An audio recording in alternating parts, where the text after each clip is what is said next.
कब्जा किए हुए उस मस्जिद का, उस शहर, वो शहर यहूदियों के नजर में भी काबिल एहतराम है और मुसलमानों के भी नजर में काबिल एहतराम है, और नसारा यानी जो ईसाई है उनके नजर में भी काबिल एहतराम। तीनों लोग झगड़ रहे, लेकिन तारीख की किताबों में देखेंगे तो हजरत सुलेमान अलैहिस्सलातु वस्सलाम का वो हैकल नहीं, वो दरबार नहीं था, बल्कि उन्होंने वो मस्जिद वहां पर बनाई थी। और फिर वो मस्जिद बनी, बड़ी मुबारक मस्जिद बनी। 3 मस्जिदों के तरफ कोई सवाब की नीयत से अगर सफर करे तो सफर किया जा सकता है, ज़ियारत की नीयत से। एक मस्जिद हराम के तरफ और एक मस्जिद नबवी की तरफ और एक मस्जिद अक्सा की तरफ। मस्जिद अक्सा फलस्तीन में है। जिस शहर में मस्जिद अक्सा है उस शहर का नाम यरूशलेम है, और उस शहर पर, उस मस्जिद पर यहूदियों का बहुत दिन से कब्जा। लोग उस पर नमाज पढ़ते, लेकिन कभी कभी यहूदी गोली बारूद भी कर देते, कभी कभी नमाज में गोली चला देते, कभी कोई कुरान पढ़ रहा होता है तो उसके ऊपर जुल्म ज़्यादती करते। वहां पर जुल्म सितम का बाजार गर्म है। अलबत्ता ये मस्जिद पहले भी यहूदियों और नसरानियों के कब्जे में गई, लेकिन कुर्बान जाइए, एक बड़े अजीम सिपहसालार सुल्तान सलाहुद्दीन अय्यूबी ने ये मस्जिद जब यहूदियों के कब्जे में गई तो 16 मरतबा जंग लड़ी उन्होंने। सुल्तान सलाहुद्दीन अय्यूबी ने 16 मरतबा जंग लड़ी, तब जाकर मस्जिद अक्सा को आजाद किया और कराया। 1100 ईस्वी के अंदर, यानी अब से तकरीबन 1000 या 1100 साल पहले की बात, सुल्तान सलाहुद्दीन अय्यूबी उस मस्जिद को आजाद करने वाले, उस मस्जिद को फतह करने वाले, उससे पहले हजरत उमर फारूक रजी अल्लाह ताला अन्हु थे। उस मस्जिद को यहूदियों के नरगे से और उनके पादरी और उनके वहां उस वक्त के ईसाइयों के नरगे से छुड़ाने वाले उमर फारूक रजी अल्लाह ताला अन्हु। लेकिन आज फिर यहूदियों के कब्जे में, हमको नहीं लगता है कि अब शायद कोई उस मस्जिद को आबाद करा पाएगा, कोई उस मस्जिद को छुड़ा पाएगा, इसलिए कि भारत के अंदर छोटी छोटी मस्जिद पर बुलडोजर चला दिया जाता है, कोई उसकी आवाज बुलंद करने वाला नहीं होता। मस्जिदों में ताले लगा दिए जाते, ताला खुलवाने की हिम्मत नहीं होती। मदरसे बंद कर दिए जाते, उस पर कोई बात करने वाला नहीं होता। बुज़दिल बन गए हमारी तंजीम के लोग, बुज़दिल बन गए हम मुसलमान, बुज़दिल बन गए हमारे लीडरान। मैं बात झूठी नहीं कर रहा। अभी कुछ दिनों पहले शहर अररिया का एमपी वो कुछ इस तरह बयान देता है कि अगर अररिया में रहना होगा तो हिंदू बनकर रहना होगा। आज तक उनके खिलाफ कोई लीडर केस बुक नहीं करा पाया। वो हमारा सीमांचल जो पुरामन इलाका है पूरे भारत के अंदर, इसको आग में झोंकने का बयान देता, उसके ऊपर केस फाइल नहीं हुआ, उसकी अरेस्टिंग नहीं हुई, लेकिन उनको अरेस्ट करने के लिए जो लोग मुतालबा कर रहे थे 500 अज्ञात लोगों के खिलाफ केस बुक कर लिया गया। ये दोहरी पॉलिसी यहाँ के प्रशासन की, लेकिन किसी की हिम्मत नहीं हुई कि उस प्रदीप कुमार सिंह के खिलाफ हम किसी थाने में जाकर कोई एफआईआर दर्ज कराते। क्यों? सब डर गए, सबके मुंह में दही जमे हुए थे। बड़ी तंजीमें क्यों सो रही? हमारे सीमांचल जो बहुत पुराना इलाका, पूरे भारत के अंदर गुर्बत जरूर है, पसमानदा जरूर है, लेकिन सीमांचल के लोग पुरअमन हैं।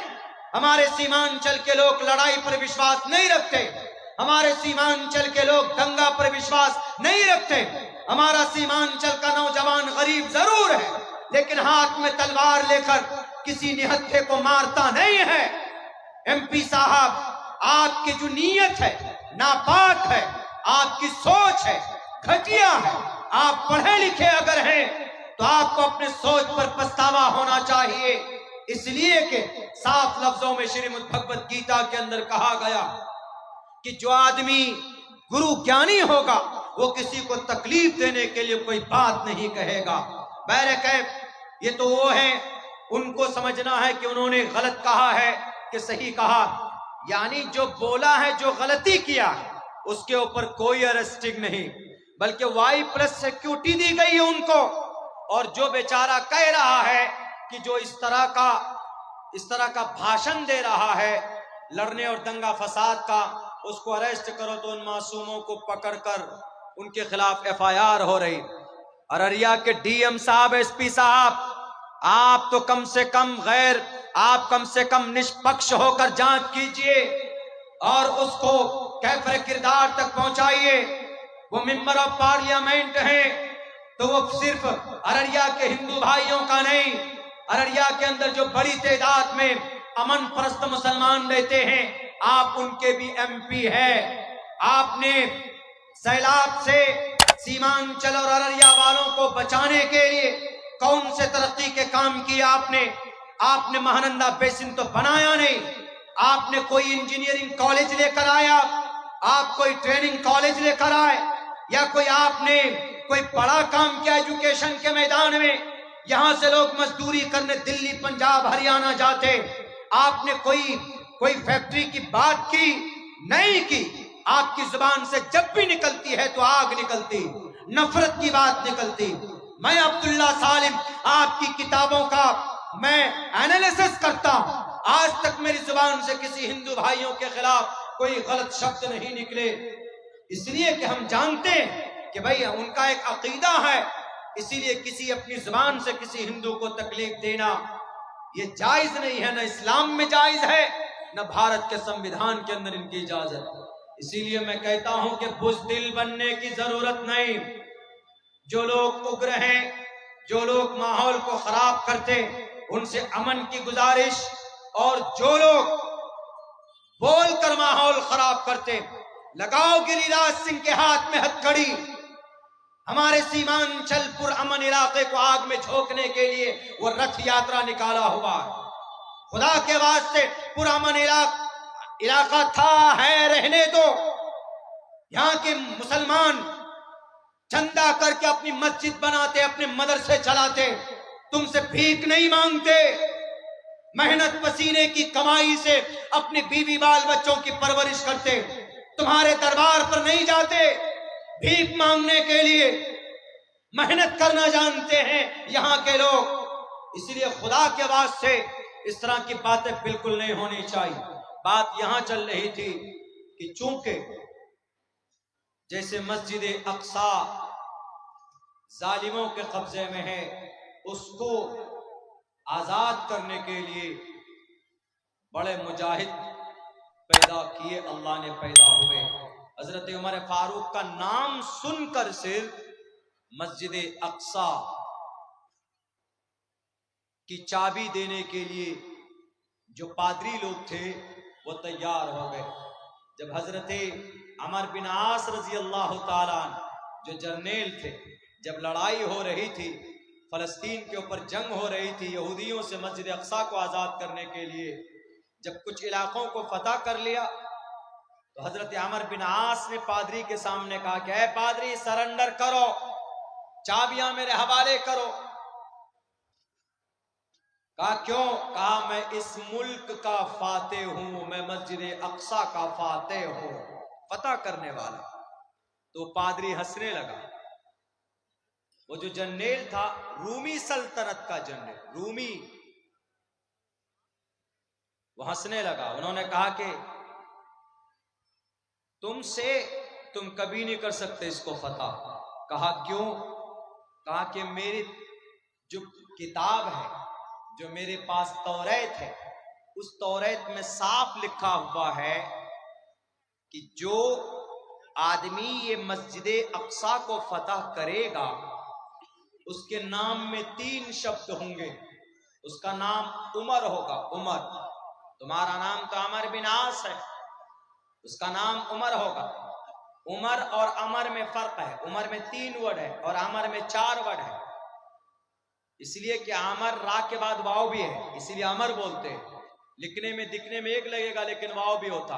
तो उन्होंने कहा कि मैंने तौरात में पढ़ा है कि जो मस्जिद अक्सा का फाते होगा उसका नाम उमर होगा। तुम्हारा नाम तो अमर है, इसीलिए मैं हंस रहा हूं। तुम जो बोलते हो ना कि मैं फाते हूं, तुम फाते नहीं हो। हमारे किताब के हवाले से फाते तो उमर नाम का शख्स होगा, और मैं जानता हूं कि उमर, हजरत उमर, तुम्हारे हजरत उमर खलीफा हैं, अमीरुल मोमिनीन है, और वो अपनी जगह पे है। हम चाबी तुमको नहीं दे सकते, अगर तुम्हारे उमर आ जाएं तो हम उनके हाथ में चाबी देंगे। तो हजरत अबू उबैदा ने फौरन खत लिखा हजरत उमर फारूक रजी अल्लाह ताला अन्हु, ये कहा कि ये अमीरुल मोमिनीन, आप आएंगे तभी ये मस्जिद आप हमारे कब्जे में आएगी, वरना नहीं। कहा कि अच्छा ठीक है, कोई बात नहीं। लंबा सफर था, आपने एक ऊंट लिया, और लंबे सफर की वजह से आपने अपने एक गुलाम को लिया। बहुत मशहूर है वाकया। हजरत उमर फारूक रजी अल्लाह ताला अन्हु चले, कपड़ा वैसे ही, कपड़ा कुर्ता जो पहने हुए थे उसमें फटे हुए थे, उनके कुर्ते फटे हुए थे, फटा हुआ कुर्ता, पेबंद लगा हुआ था जगह जगह पर।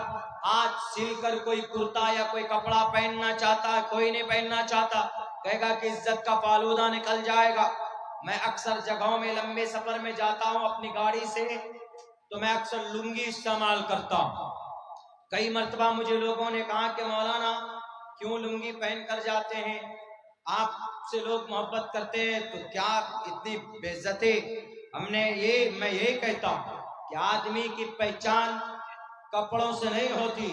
मुझे जिसको पहचानना होगा मेरी शक्ल से पहचान लेगा, और मुझे जो इज्जत मिली है अल्लाह तबारक व ताला के कुरान और हदीस की बातें करता हूँ, शरीयत की बात करता हूँ, तो उससे अल्लाह तबारक व ताला ने लोगों के बीच में तारुफ कराया है। मेरा ताल्लुक इससे नहीं है कि मैंने पैजामा पहन के रखा हुआ है कि नहीं है, मेरी इज्जत का ताल्लुक उससे नहीं है। तो हमारे फारूक रजी अल्लाह ताला अन्हु वैसे ही बहुत कोई खास कपड़ा नहीं, ऊंट पर बैठे, और उनके पास जो गुलाम था उस गुलाम से यूं भी कहा उमर फारूक ने कि मेरे गुलाम, तुम ये मत समझना कि मैं अमीरुल मोमिनीन हूं तो ऊंट पर बैठकर चलूंगा, तुम पैदल चलोगे, ऐसा नहीं है। बारी बारी कभी हजरत उमर बैठते, कभी उनका गुलाम बैठता, हजरत उमर नकील पकड़ कर जाते। आजकल कोई दुनिया का सीएम, कोई पीएम ऐसा करेगा, कोई नहीं कर सकता, लेकिन उमर फारूक ने ऐसा किया।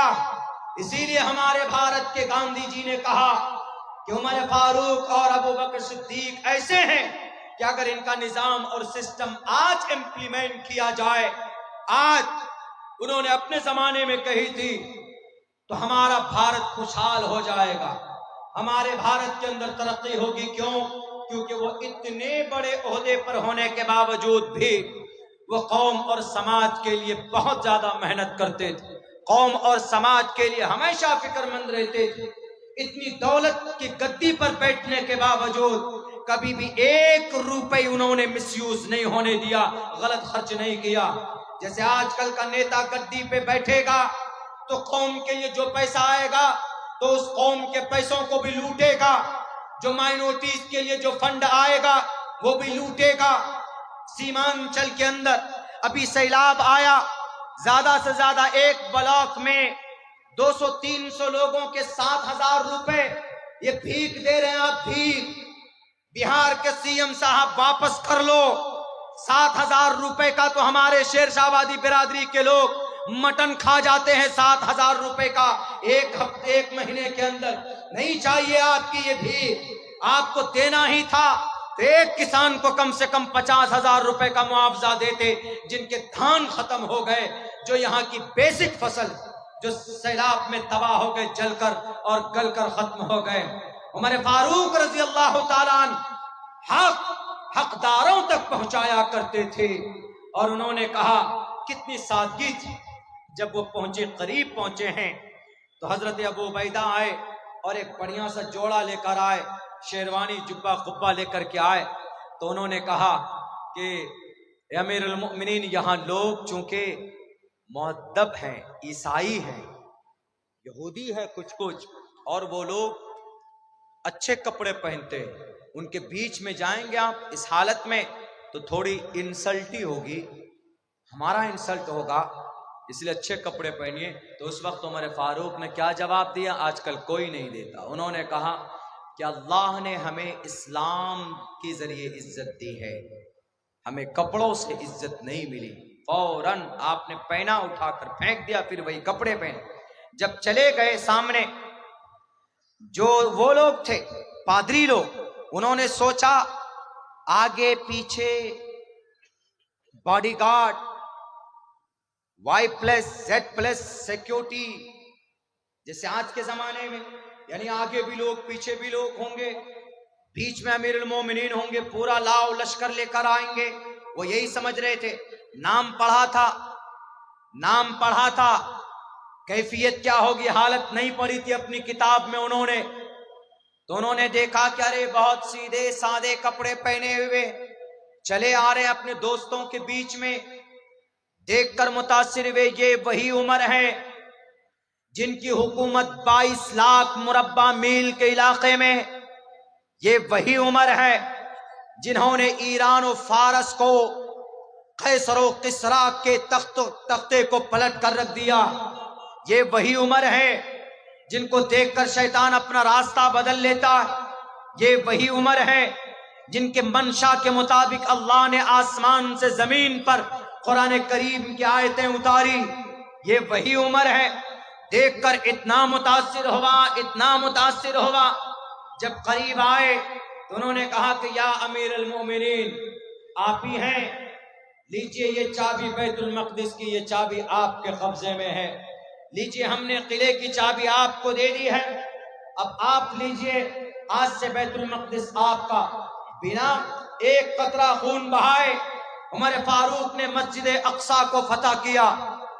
नमाज का वक्त हुआ तो वहां पर आप अलैहिस्सलाम जो सुलह कर रहे थे तो उनके चर्च के करीब बैठकर तो आप हजरत अमीरुल मोमिनीन ने नमाज के वक्त में वहां नमाज नहीं पढ़ी, बल्कि आप दूसरी जगह पर नमाज आपने जाकर पढ़ी, इसलिए ताकि हमारे सहाबा ये ना समझें कि ये जगह भी मस्जिद की हो गई, अमीरुल मोमिनीन ने नमाज पढ़ी है तो इस पर कब्जा कर लो।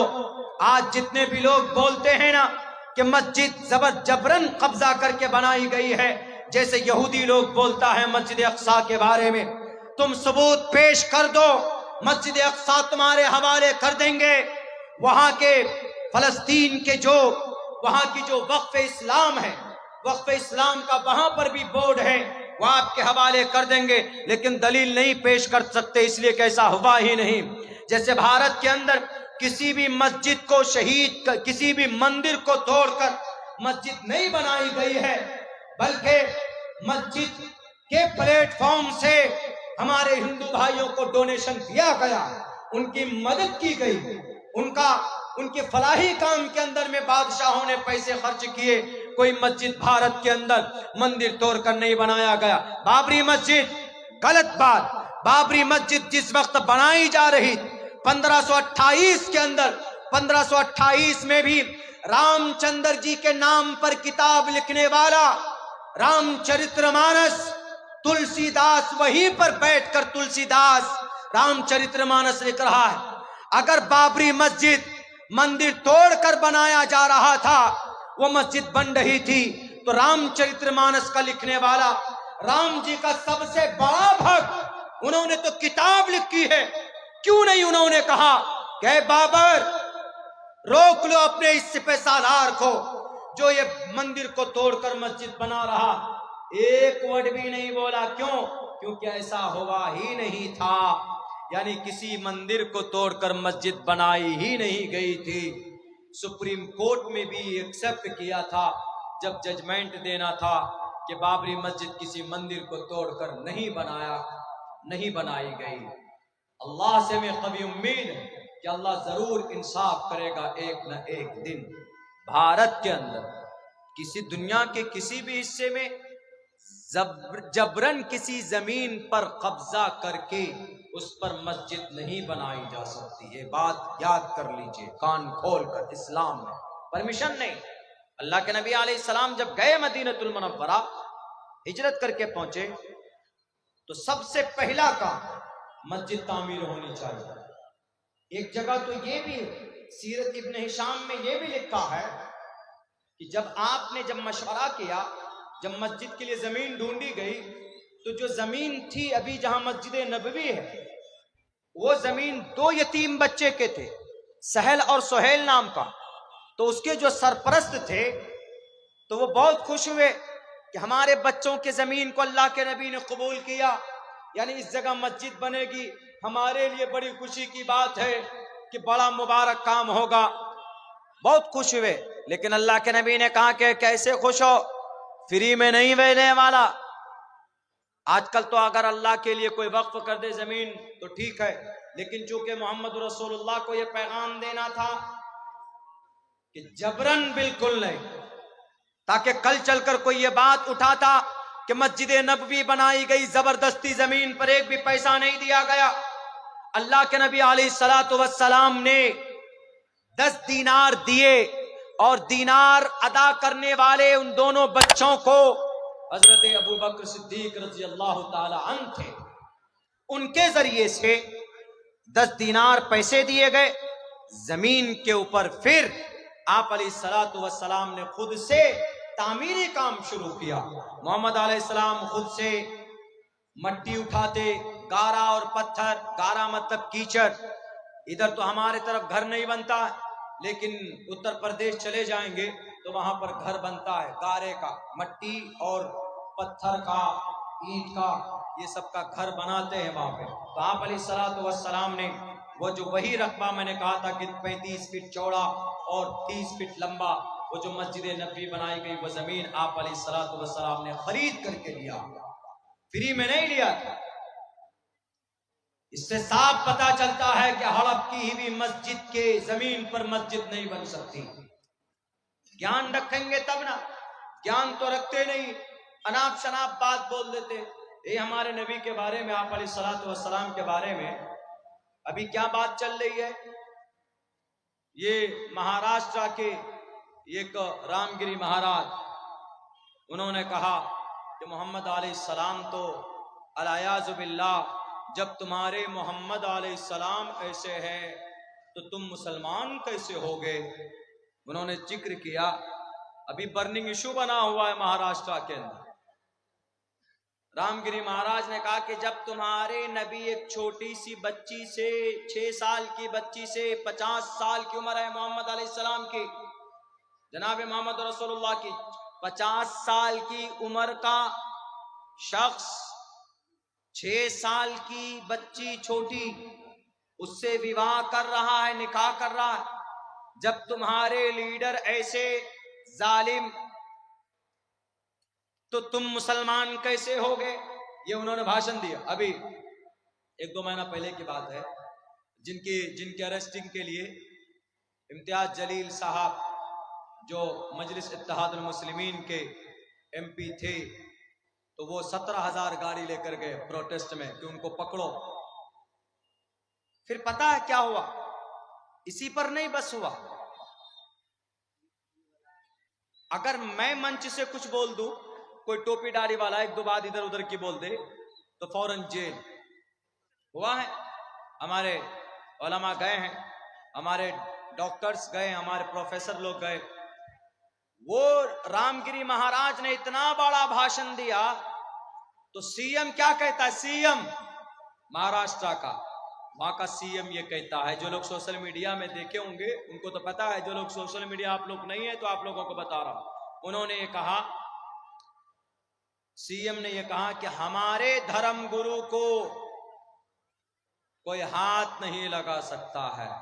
ये स्टेटमेंट था उनका, सीएम का। अरे तुम्हारा धर्म गुरु है ही नहीं, वो तुम्हारा जाहिल गुरु है, इसलिए कि उस गुरु को नॉलेज ही नहीं है। जब उससे इंटरव्यू लिया गया, उससे कहा गया कि जरा आप बताइए गुरुजी, आपने इतनी बड़ी बात कैसे कह दी, इतनी गलत बात।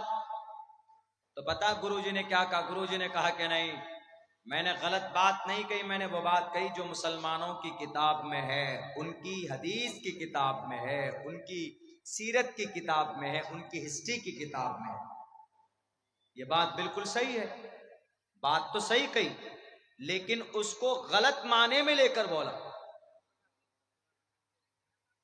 गलत माने में लेकर बोला कि आप अलैहिस्सलाम ने 6 साल की उम्र में अम्मा आयशा से निकाह किया है और 9 साल की उम्र में आपकी रुखसती हुई, अम्मा आयशा को बीवी बनाकर लेकर गए।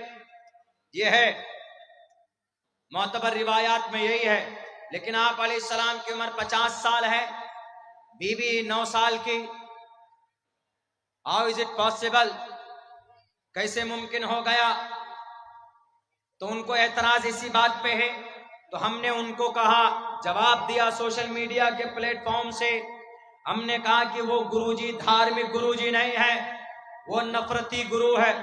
जो आदमी धार्मिक होगा, जो आदमी नॉलेजफुल होगा, जिस आदमी को ज्ञान होगा, वो कभी भी किसी की धर्म की बात को लेकर उसको जलील और रुस्वा नहीं करेगा। उसको अगर समझाएगा भी तो मुहज्जब अंदाज में, मुस्बत अंदाज में।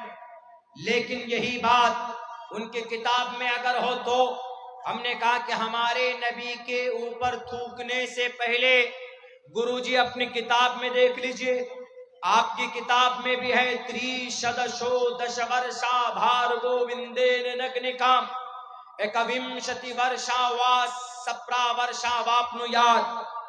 30 बरस का मर्द 10 वर्षा 10 वर्ष की लड़की से विवाह कर सकता है, ऐसी लड़की से जिसको हैज का खून ना आया हो, यानी उसको माहवारी ना आई हो।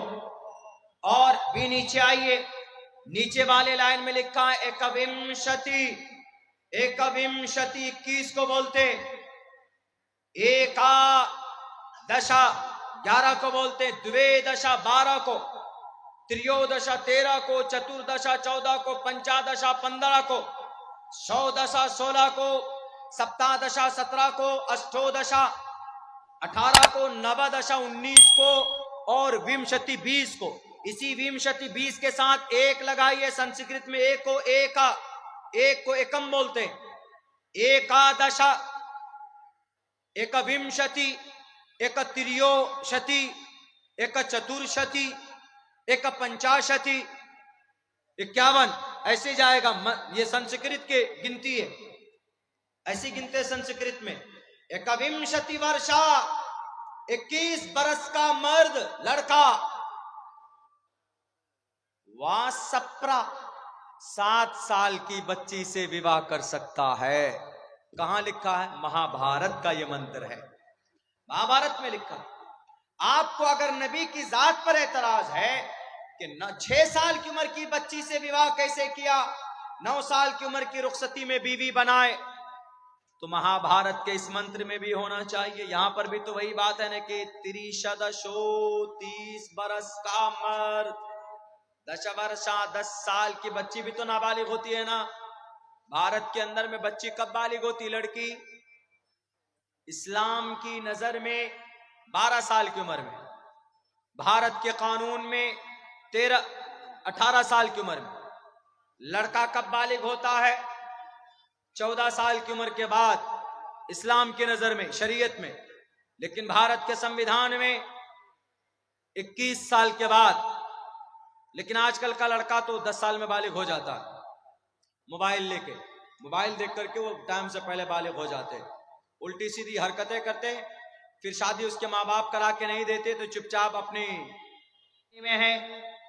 तो आप अलैहिस्सलातु वस्सलाम की जीवनी में बात गलत नहीं है, क्योंकि अम्मा आयशा सिद्दीक़ा से निकाह हजरत अबू बकर सिद्दीक ने कराया और अल्लाह के नबी ने 9 साल की उम्र में जो रुखसती की है, अम्मा आयशा की रुखसती हुई है। 9 साल की उम्र में अम्मा आयशा बालिगा हो गई थी। अरब कंट्री के अंदर वहां की आबो हवा गर्म है, वहां 9-10 साल की उम्र में बच्चियां बालिग हो जाती है, इसमें कोई शक नहीं है। इसलिए इस पर कोई एतराज नहीं होना चाहिए। रामगिरी महाराज साहब, आपको अगर ये एतराज हो कि नबी ने 13 शादी 11 शादियां क्यों की, नबी ने 11 शादियां की है, आपके तरफ ब्रह्मचारी नहीं बने हैं, अंदर खाने सब काम करते हैं, पता है। बिना औरत के, बिना शादी के किसी की जिंदगी पुरसुकून नहीं हो सकती। मर्द के अंदर सेक्स की शहवानी कुव्वत अल्लाह ने रखी मर्द और औरत के अंदर। औरत कब्जा कर ले, औरत कंट्रोल कर ले, मर्द नहीं कर सकता। शहवत जिसको सेक्स बोलते, ये अल्लाह के तरफ से, ये मर्द जल्दी कंट्रोल अगर कर ले, यानी जिसकी इसको, इस कुव्वत को, इस इच्छा को पूरा करने के लिए अल्लाह तबारक व तआला ने एक निजाम रखा है किसका? शादी का। यानी अगर आदमी के अंदर शहवत हो, उसको पूरा करने के लिए अल्लाह ने पाक रिश्ता बनाया। कौन सा? शादी का। अल्लाह के नबी फरमाते मन इस्तता मिनकुमुल बाता फल्यतज़व्वज, अगर तुम में से कोई आदमी खर्च बर्दाश्त कर सकता, बीवी को सुख दे सकता, उसकी जरूरत पूरी कर सकता, फल्यतज़व्वज, उसको चाहिए कि शादी करे, गर्लफ्रेंड ना बनाए, मोबाइल के अंदर में हेलो हवा यू ना करे, शादी करे, बीवी बनाए। फल्यतज़व्वज, शादी करने की वजह से आपके अंदर की ख्वाहिश, एक दूसरे के लिए लिबास बन जाएंगे, एक दूसरे की जरूरत पूरी करेंगे। फ़इन्नहु अग़ज़्ज़ु लिलबसरी व अहसनु लिलफ़रज व मन लम यस्तति फ़अलैहि बिस्सौम, और अगर किसी के अंदर ताकत नहीं है, घर नहीं है, पैसा नहीं, लेकिन शहवानी कुव्वत है, तो वो क्या करेगा? बीवी भी नहीं बना सकता, वो शादी नहीं कर सकता, क्योंकि ही हैज नो मनी, उसके पास पैसे नहीं है। तो जनाब मोहम्मद रसूलुल्लाह फरमाते हैं फ़अलैहि बिस्सौम, तो उसके ऊपर रोजा जरूरी। वो रोजा रखेगा तो रोजे की वजह से शहवानी कुव्वत कम होती। लाओ कोई ऐसी मिसाल, कोई डॉक्टर की गोली नहीं दिखा सकते जो सेक्स को कम करने वाली, जो सेक्स की भूख को कोई कम करे, नहीं दिखा सकते।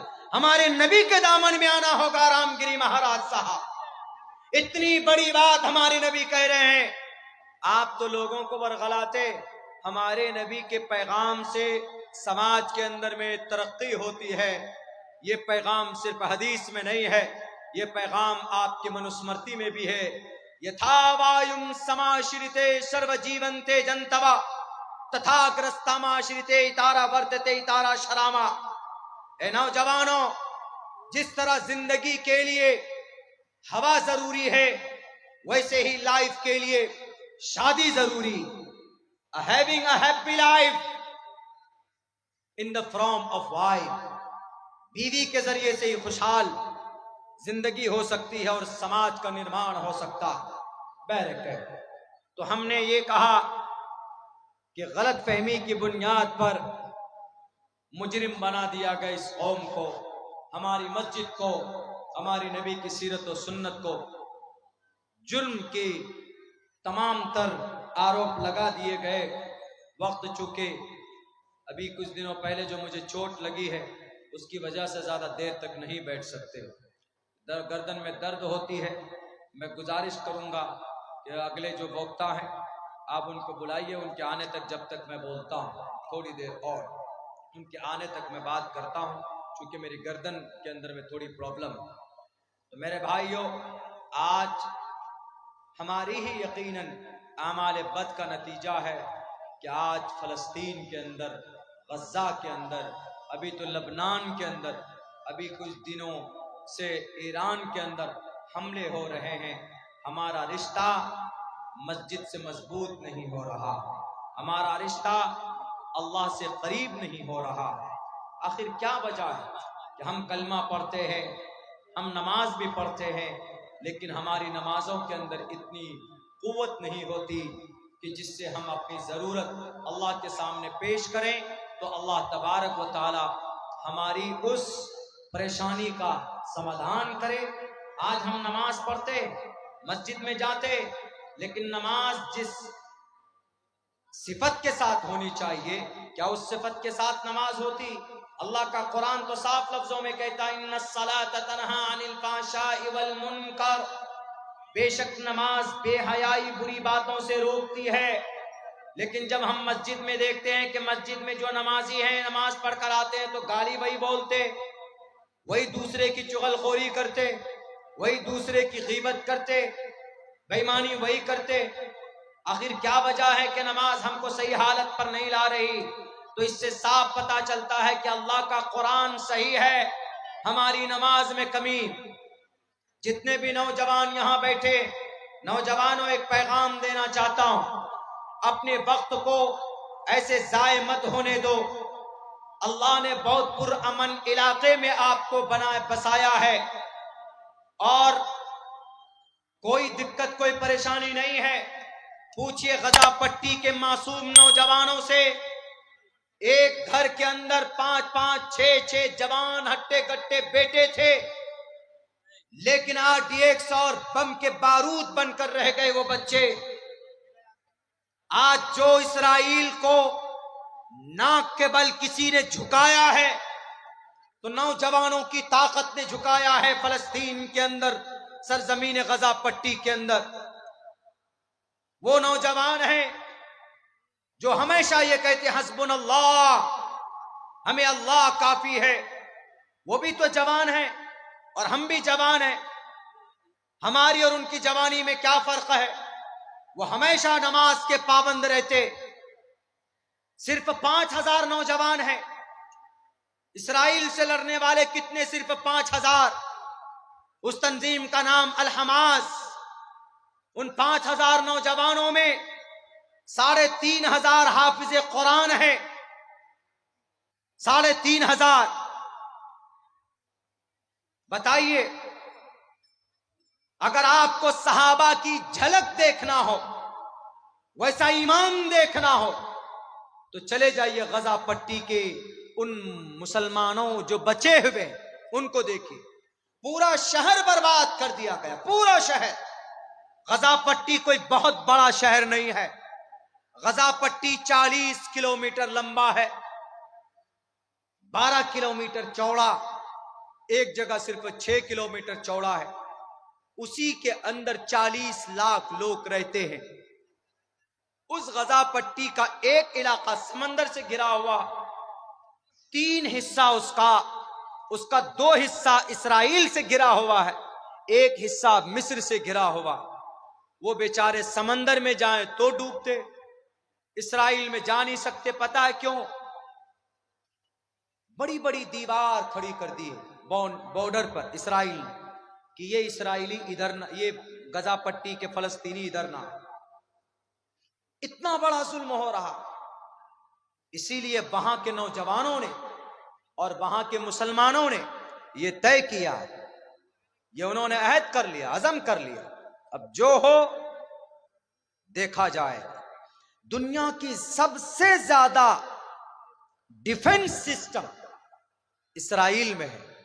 छोटा सा मुल्क है, छोटा सा, बहुत पिद्दा सा, बहुत बड़ी आबादी भी नहीं है, लेकिन इतना ताकत बनाया, इतना ताकत उन्होंने बना रखा है कि कोई भी उनसे करीब नहीं हो रहा उनके मुकाबले के लिए। क्यों? उनके पास आयरन डोम है।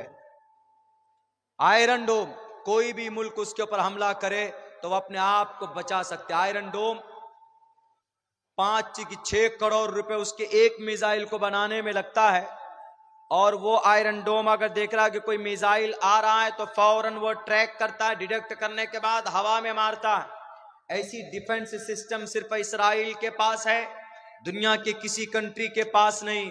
लेकिन उसको भी पिछले 1 साल से 7 अक्टूबर सन 2023 से आज देखिए अक्टूबर खत्म सन 2024, यानी 13 महीने से मुसलसल वो आग और बारूद की बारिश कर रहे हैं।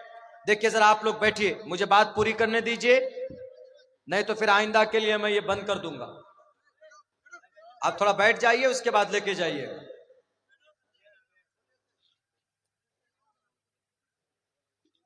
इसीलिए मैं कहता हूं कि नौजवानों, ये वक्त है, कीमती वक्त है आपके लिए।